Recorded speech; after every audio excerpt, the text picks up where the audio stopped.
And so, uh, like I was saying before, and with the red one, you can screw and unscrew the mount forward and backwards. So this moves forward or backwards. And in that way, you can um, uh, set up your lens the right way.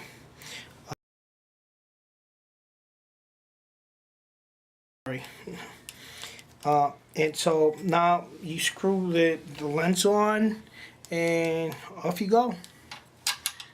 Putting a Nikon or really any other mount on your Red, we have to set the flange focal distance, and Red has supplied this wonderful adjustable mount here which moves the whole existing lens mount in and out, making it very easy to do.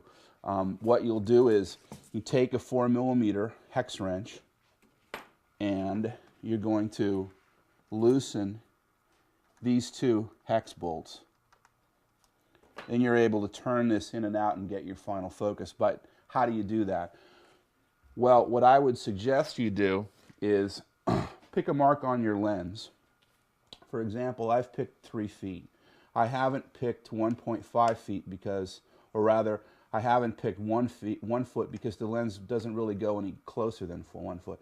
I picked 3 feet as a good distance. Then I'm going to set my chart up. This is an Airy Siemens star chart I got out of the John Fowler book. Really great for focusing. What I'm going to do now is I'm going to use this tape measure, and I'm going to get that chart very, very precisely 3 feet from the film plane, from the sensor plane. And then that gives us a question, well, where is the sensor plane in the camera? Manufacturers put a hook, a focus hook, usually on this side of the camera, possibly on this side of the camera, so that someone can run a tape measure, hook the tape measure on. This one doesn't seem to have. Then I'm going to take my camera and move it until I have 36 inches to the chart.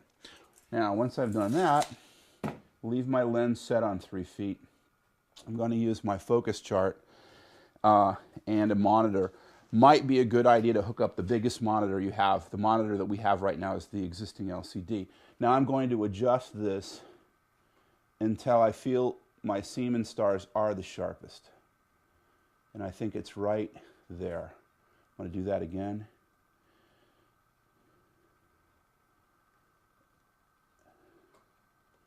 And as I say, I would do this with the largest monitor I could.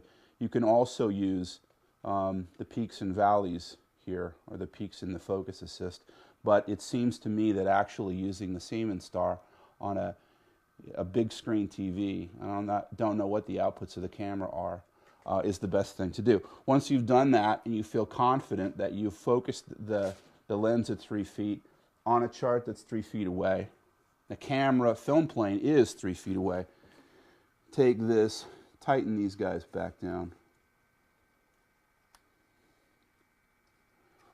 Once again, don't over tighten. Now, here's the problem with setting your camera depth up with this method. We've just set the camera up so that it focuses correctly. That is, the focus marks on this lens are correct, but for this particular lens. Camera technicians would keep a lens like this. This would be their shop standard lens. It would never leave the shop. It would be calibrated. It would be correct so that the footage scale is correct. So whatever camera they put this on and calibrate to this lens would be correct. You may not have a shop standard lens. What I would do is take your bestest, newest Nikon lens that you have, set your camera up to that using, say, the 3 foot mark, the 2 foot mark, the 4 foot mark, whatever's convenient. Use a wide lens. Set the camera and then test all your other lenses to make sure your focus marks are correct, if you do focus with a tape measure, as most filmmakers do. If you find that you have 6 lenses, 5 of them are dead on and 1 of them is off, then chances are the 5 of them are correct and the 1 is off is off. If you have 6 lenses and they've all been in the bottom of a camera bag for years and years, they've been banging around, and 3 of them are dead on and 3 of them are off, then I really don't know what to tell you what to do. You probably want to go out and get a hold of a brand new Nikon lens and set your camera with that lens. I've set this one up with this Nikon 28 millimeter. I would suggest use a wide lens. Don't use a telephoto. Telephoto has very shallow depth of focus, which is handy when you're using a Siemens Star, but inside the camera, I'm sorry, very shallow depth of field, but inside the camera is very deep depth of focus.